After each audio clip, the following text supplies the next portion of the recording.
एक तरह का एक अवसर रहा भारत के लिए शो केस करने का कि 10-11 वर्षों की क्या उपलब्धियां हैं। और वो सिनिक या दूसरी सोच रखने वाले लोग जो कभी कभी ये पूछने का दुस्साहस करते थे कि साहब क्या हुआ है, उन्होंने भी देखा।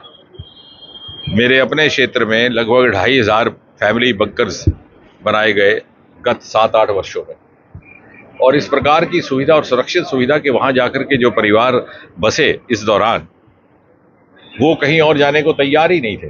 और हमने तो अब उनको एक एड्रेस भी दे दिया बकायदा कि अगर लंबी देर तक उन्हें, और अब उसी उन्हीं बंकर्स की जो हीरानगर सेक्टर में आईबी के ऊपर बनाया गया उसका मिसाल एलओसी और दूसरी जगहों को दिया जाता है, उसकी मांग की जाती है। इसके अतिरिक्त जो आपने देखा ये सारी आधुनिक टेक्नोलॉजी जिस तरह से के, और इनका मनोबल नागरिक का बढ़ गया। वो कहते हैं साहब ये जंग जारी रहे।